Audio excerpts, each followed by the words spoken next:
You're listening to Asia First with Don Tan and Arnold Gay. Now, it's been a sluggish year for the Singapore economy.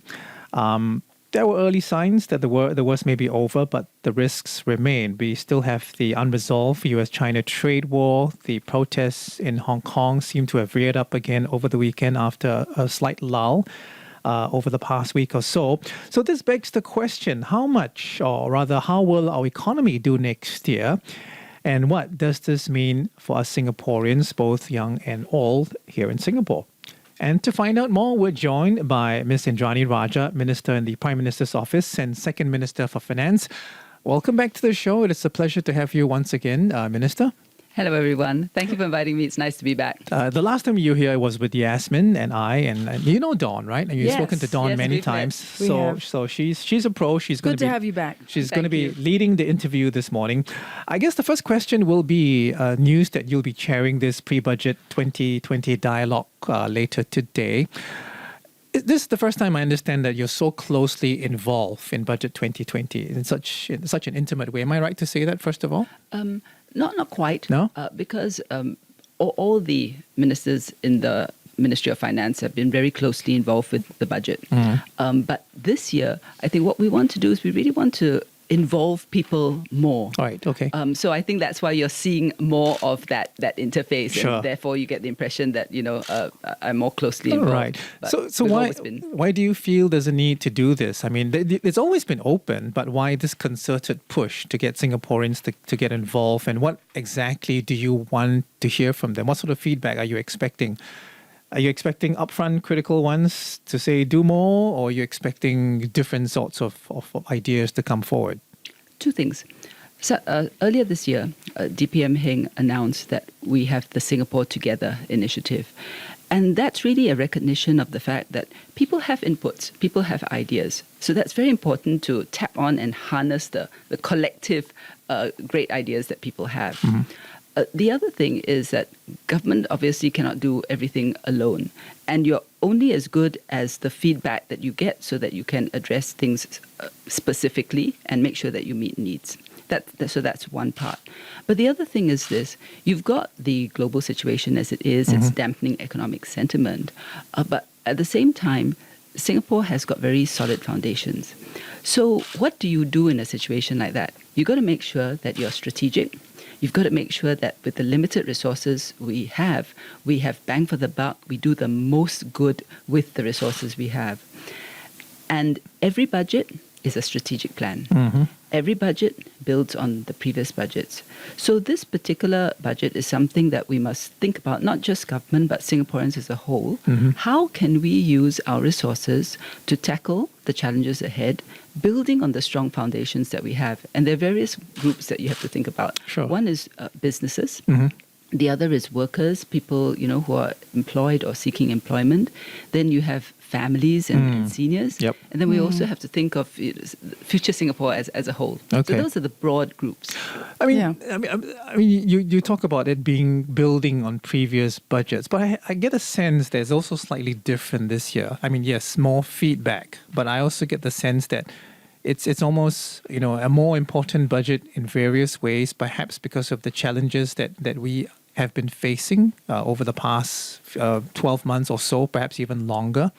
Obviously, the trade tensions come to mind. Brexit comes to mind. What's happening around the world in terms of the gap, income gap also comes to mind. Am I right to say that? Is it going to be slightly different, or is this, business as usual? It's not business as usual because what's happening in the world is not business as usual. So you're correct in the sense that the global environment will require a response from us. But at the same time, we also have to look forward. So this is going to be a budget that will address our current needs, but also position us for the future.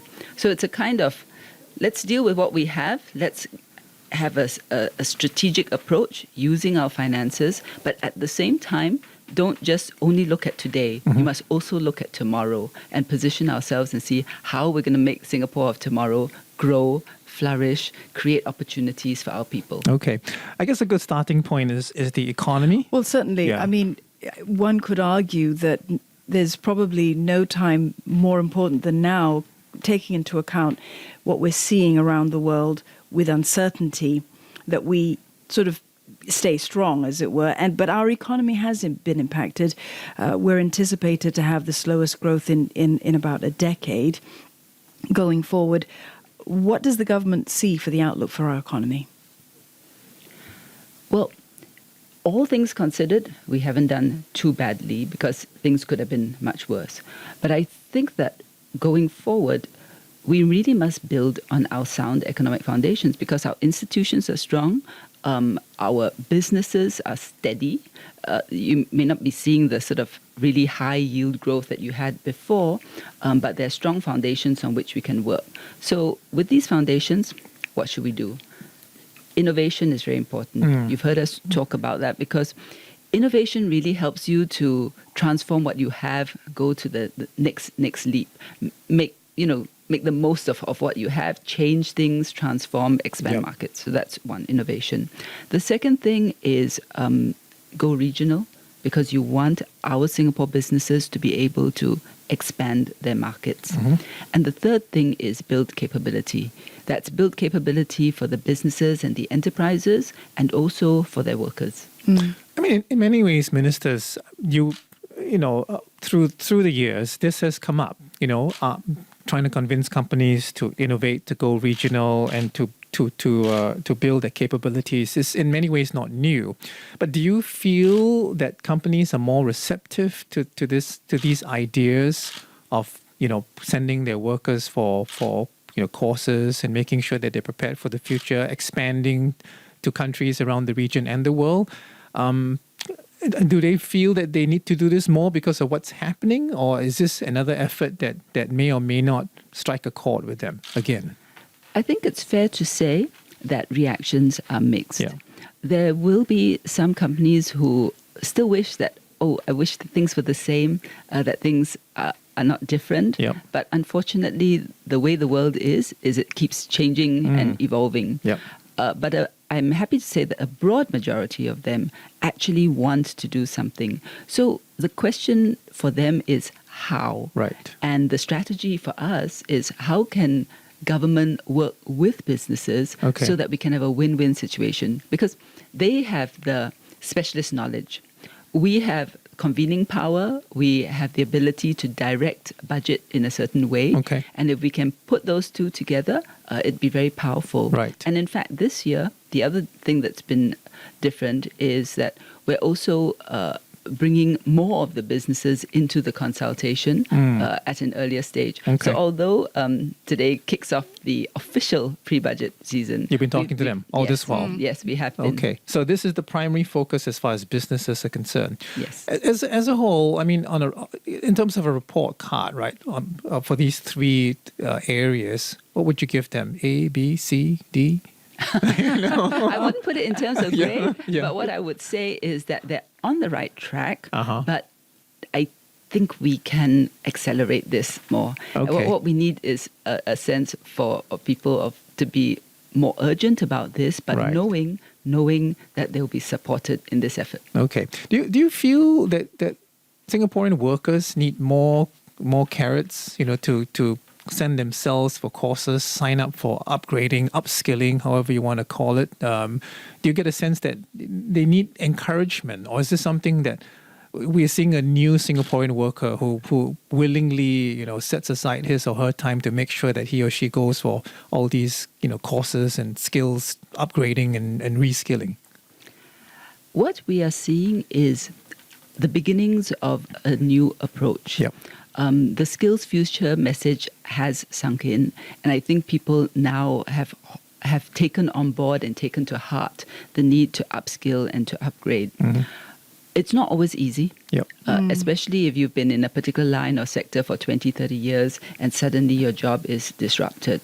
So what we have to do is to see what we can do, working with people, to see how to support them better, bearing in mind that many of them also have mortgages to pay, they have got children to look after, they've got parents to look after, grandparents to support. So it's not so easy to just stop work and let's say I go and do something completely new.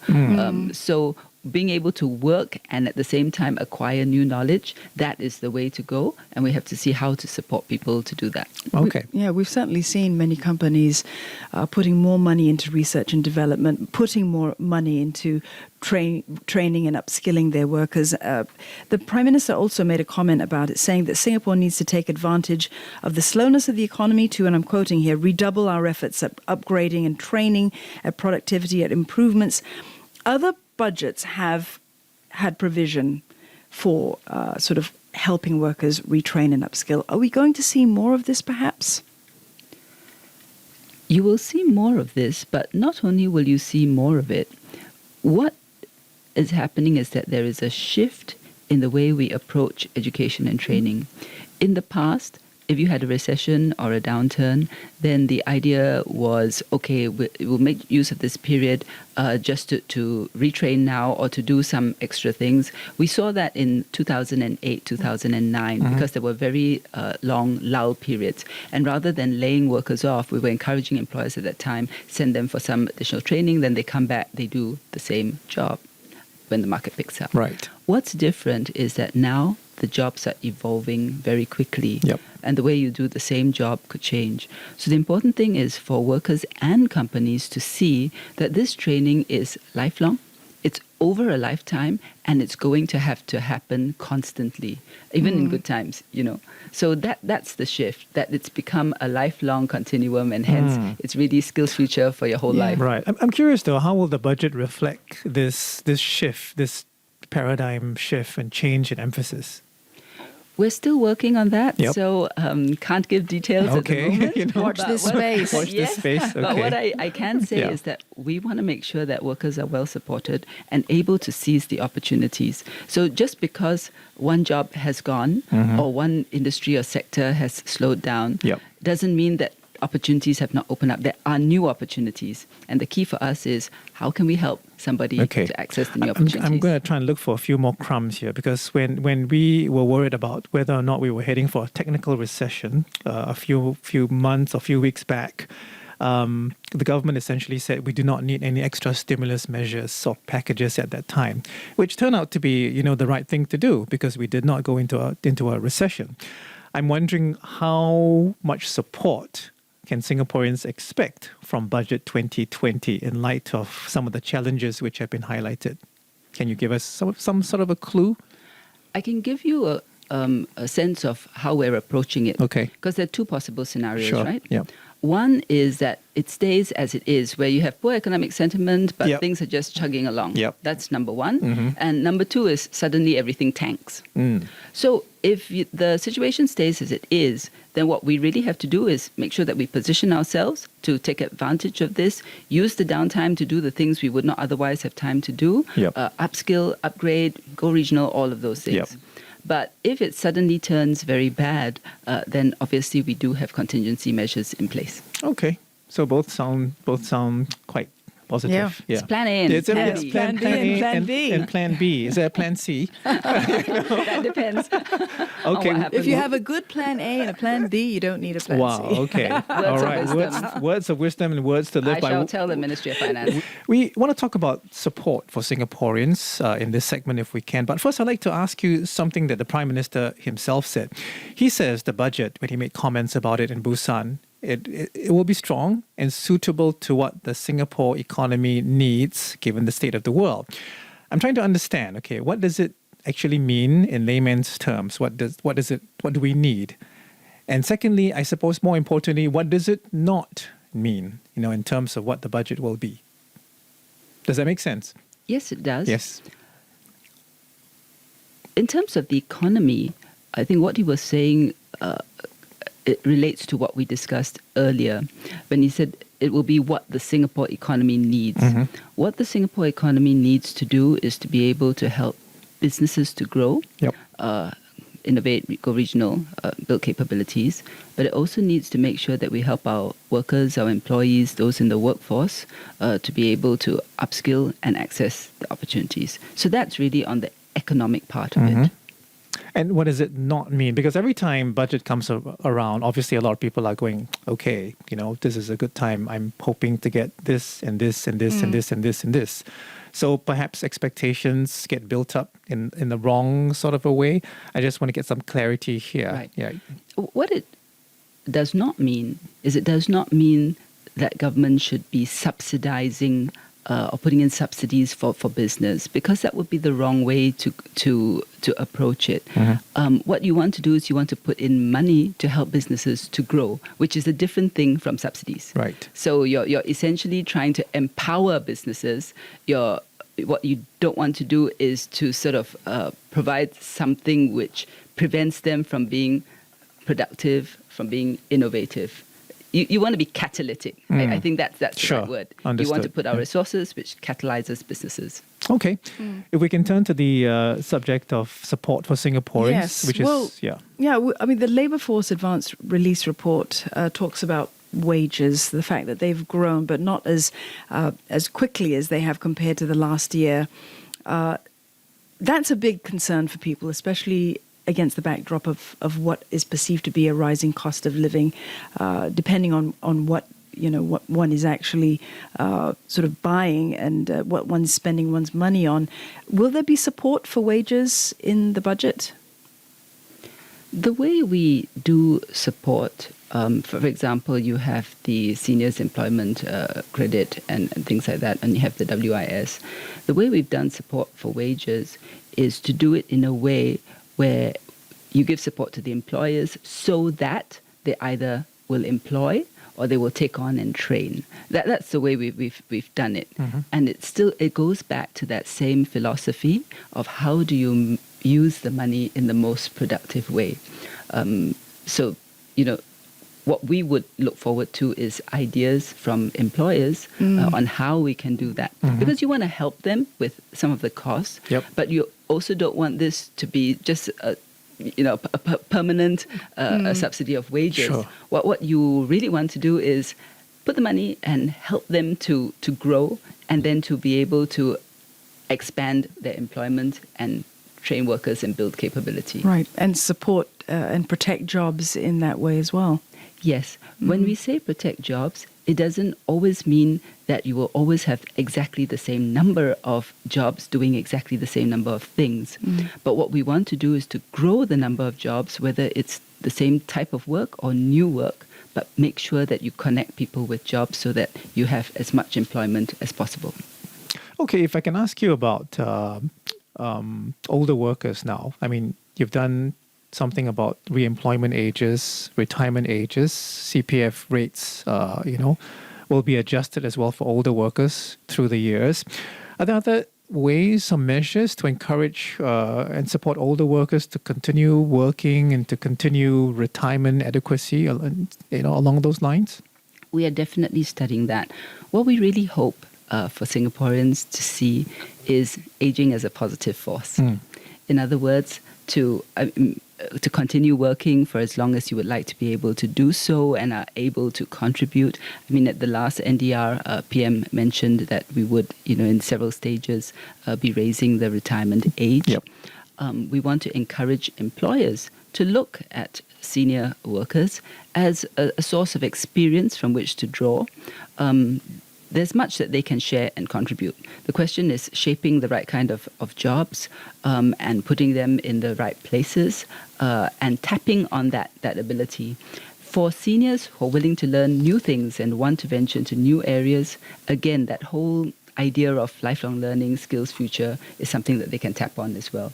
So again, we welcome ideas, especially from those out there who are thinking of how to continue working. Some may not want to do full-time after doing that for so many years of their life, but they do definitely want to do some part-time or have flexible working hours. If you have ideas on how we can do this better, let us know. So again, we do have a WhatsApp number, 963-11938. We look forward to some of your suggestions on how we can look at persuading Singaporeans to enjoy working longer and working well beyond the current, I suppose, retirement ages, which are more of a cultural thing, aren't they, at this time as well, partly, would you say? Partly, but it's also partly the older idea of you work up to a certain age and then you stop. But really, health has improved, longevity has improved. what you really want is for people to live a fulfilling life at every age. Right. No matter how young or old they are, you want them to live fulfilling lives. So it goes back to what I mentioned earlier, to see, being older as a positive thing. Okay. Yeah, we've seen a lot of support for families this year. I mean, significant support, I think. Preschool subsidies with the qualifying income ceilings all going up. That's going to be raised from next month, January 2020. Kids Start for Children as well for low-income households. That's been expanded. Are there going to be more measures in Budget 2020? We will definitely be looking to see how we can support families better at, different levels. Preschool was very important because we recognized that preschool costs were contributing quite a bit to the expenditure of young families. I think education in schools, that's pretty much okay now, primary school, secondary school. In fact, we spend about $10,000 per child per year that they're in school. By the time that they leave secondary school, it's actually about $120,000 per child. So that gives families much more assurance when the children are in primary and secondary school. But the preschool sector is where the costs were being incurred, and hence that's where we've put our attention. Okay. Do we have any comments or feedback at this time? Not right now, but I will get back to you with that. Arnold? Okay. Apart from preschool, any other things to support the family in general when it comes to, we talked about the cost of living, but in terms of other expenses and in general, helping families live, as Singaporeans and live well as a cohesive unit and basically enjoy life as it should be enjoyed? Well, don't forget that a few weeks ago, we had announced the enhanced housing grant.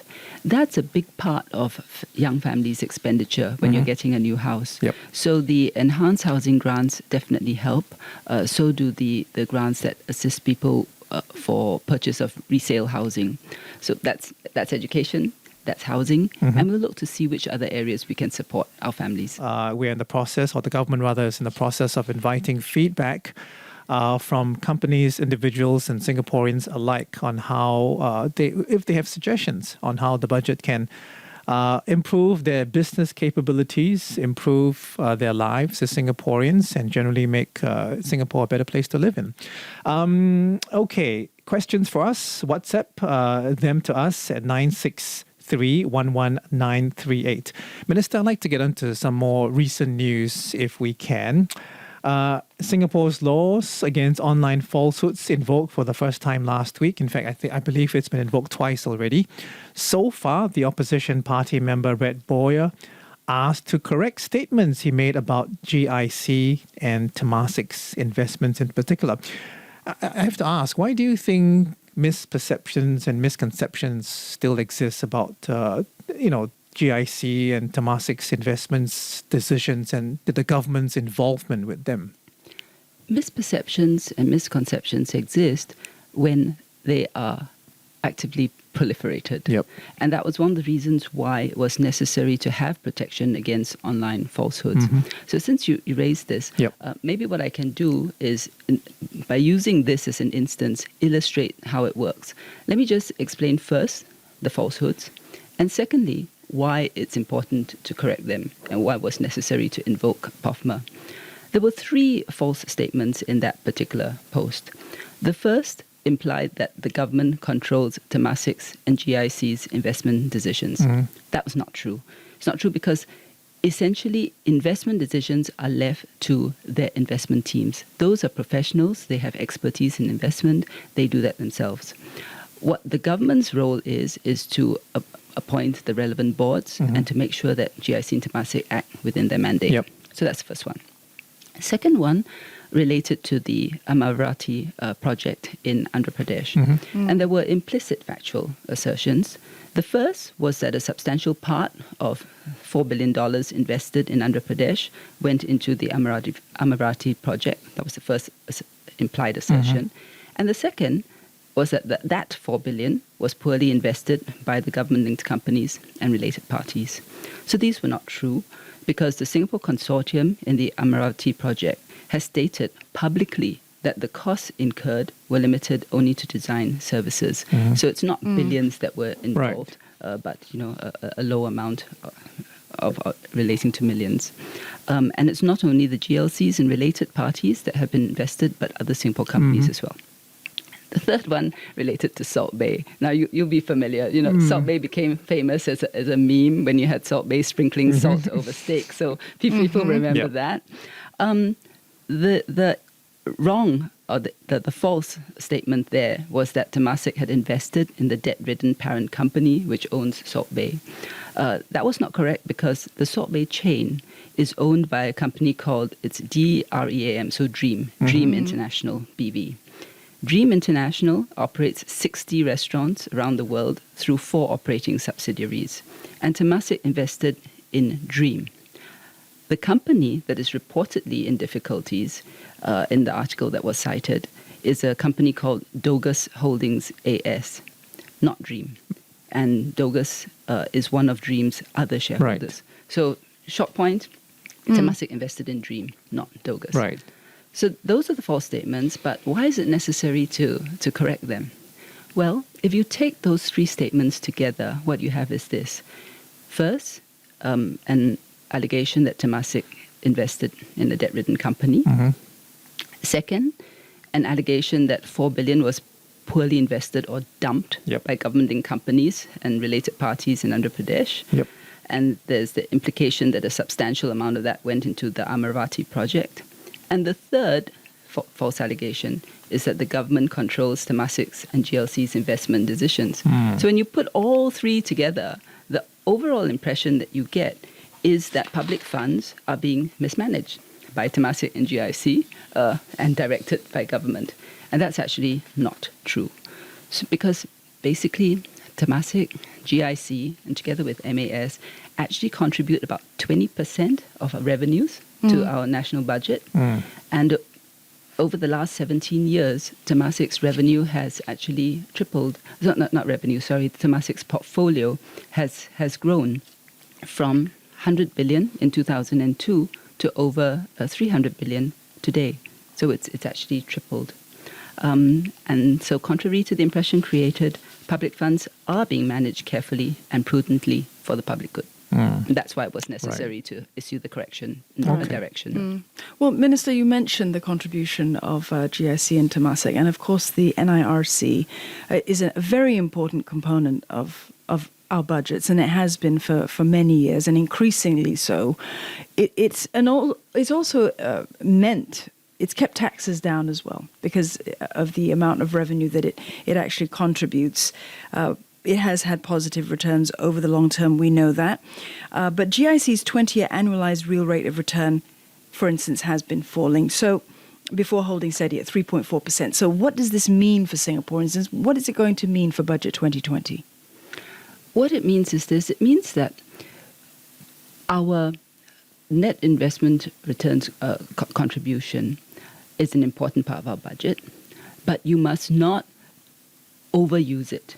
And that's the reason why we set it at 50%. That means we use 50% of it, and the other 50% we put back in.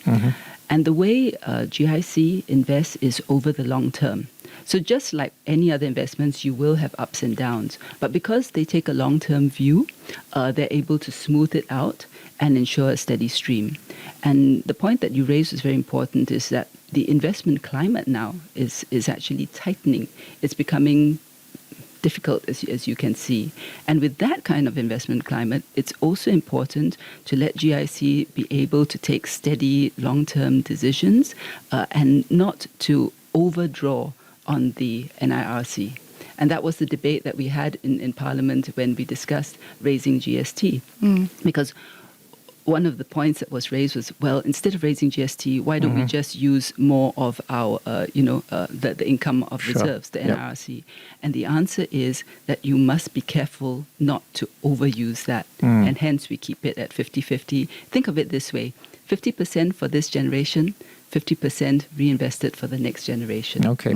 I do have a WhatsApp question here, if I may just ask you, Minister, to address it. No name, but the sender says, I hope the budget can look into these three areas. Retirement age is one. And to include part-time or flexible work arrangements for retirees is the suggestion here. Another suggestion on those who get retrenched, assistance in the form of some sort of a tax arrangement allowing for the person to claim tax relief if he or she is unable to get the job over the next year or so, in a sort of a tapered arrangement is the word that's being used here. And the third point that was raised is to encourage more children by allowing more relief, I assume tax relief, as opposed to what's being as opposed to what's being given at this time. I'd like to thank the person for giving this feedback. And indeed, it's true. We will be looking at these areas, retirement, flexible work. We're definitely also looking at how we can help those who've been retrenched. It may not necessarily be in the form of tax relief. We'll have to study that. But there will definitely be something that we will do to assist them, because obviously we know how difficult it is when you've lost a job and how important it is to be able to secure another one, especially if you're supporting your family. So there'll definitely be assistance that we can look at that. But good ideas are welcome, and I do thank the person for that idea. Okay. Anything for the third part, which is about children, relief for more kids?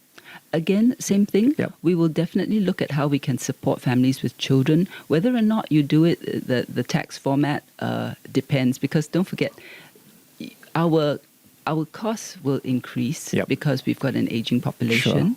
Sure. So the more revenue you cut, the tighter the budget's going to be. So we've got to think about balancing that. Okay.